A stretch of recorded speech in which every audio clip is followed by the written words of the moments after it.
میرا اسلام کیسا ہے؟ ایک غلام سے امام بننے تک کا قصہ ہے کہ مدینے کا بازار تھا۔ گرمی کی شدت اتنی زیادہ تھی کہ لوگ نڈھال ہو رہے تھے۔ ایک تاجر اپنے ساتھ ایک غلام کو لیے پریشان کھڑا تھا۔ غلام جو ابھی بچہ ہی تھا، وہ بھی دھوپ میں کھڑا پسینہ پسینہ ہو رہا تھا۔ تاجر کا سارا مال اچھے داموں بک گیا تھا، بس یہ غلام ہی باقی تھا جسے خریدنے میں کوئی بھی دلچسپی نہیں دکھا رہا تھا۔ تاجر سوچ رہا تھا کہ اس غلام کو خرید کر شاید اس نے گھاٹے کا سودا کیا ہے۔ اس نے تو سوچا تھا کہ اچھا منافع ملے گا، لیکن یہاں تو اصل لاگت ملنا بھی دشوار ہو رہا تھا۔ اس نے سوچ لیا تھا کہ اب اگر یہ غلام پوری قیمت پر بھی بکا تو وہ اسے فوراً بیچ دے گا۔ مدینہ کی ایک لڑکی کی اس غلام پر نظر پڑی تو اس نے تاجر سے پوچھا کہ یہ غلام کتنے کا بیچو گے؟ تاجر نے کہا کہ میں نے اتنے میں لیا ہے اور اتنے کا ہی دے دوں گا۔ اس لڑکی نے بچے پر ترس کھاتے ہوئے اسے خرید لیا۔ تاجر نے بھی خدا کا شکر ادا کیا اور واپسی کی راہ لی۔ مکہ سے ابو حذیفہ مدینہ آئے تو انہیں بھی اس لڑکی کا قصہ معلوم ہوا۔ لڑکی کی رحم دلی سے متاثر ہو کر انہوں نے اس کے لیے نکاح کا پیغام بھیجا، جو قبول کر لیا گیا۔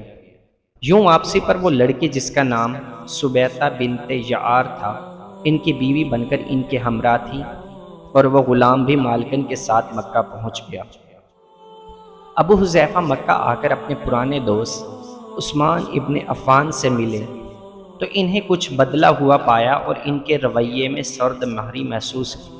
انہوں نے اپنے دوست سے استفسار کیا کہ عثمان، یہ سرد مہری کیوں؟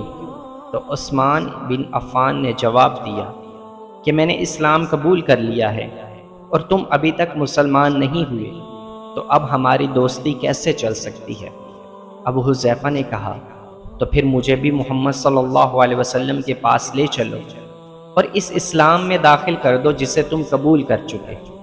چنانچہ حضرت عثمان رضی اللہ عنہم نے انہیں نبی کریم صلی اللہ علیہ وسلم کی خدمت میں پیش کیا اور وہ کلمہ پڑھ کر دائرہ اسلام میں داخل ہو گئے۔ گھر آ کر انہوں نے اپنی بیوی اور غلام کو اپنے مسلمان ہونے کا بتایا تو ان دونوں نے بھی کلمہ پڑھ لیا۔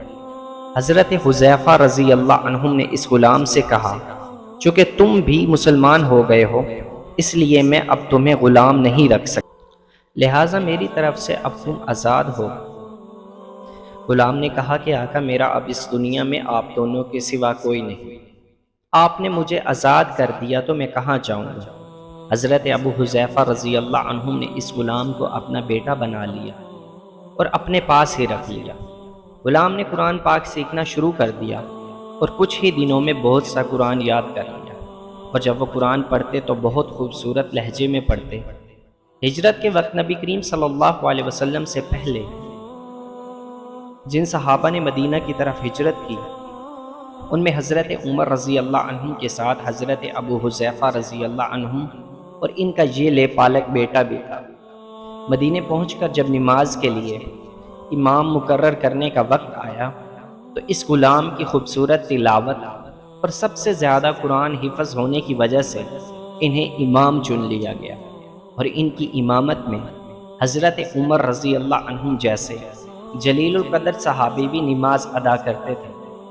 مدینہ کے یہودیوں نے جب انہیں امامت کرواتے دیکھا تو حیران ہو گئے کہ یہ وہی غلام ہے جسے کوئی خریدنے کے لیے تیار نہ تھا۔ آج دیکھو کتنی عزت ملی کہ مسلمانوں کا امام بنا ہوا ہے۔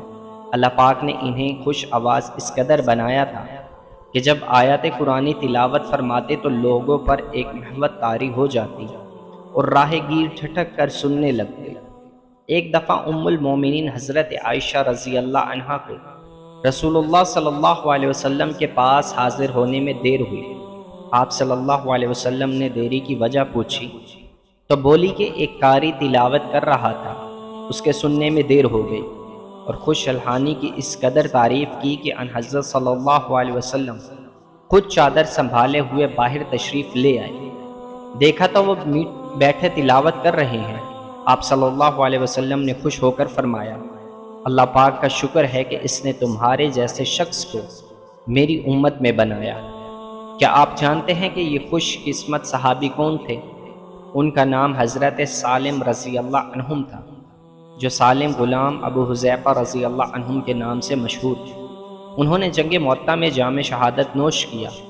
اللہ کی کروڑ رحمتیں ہوں ان پر۔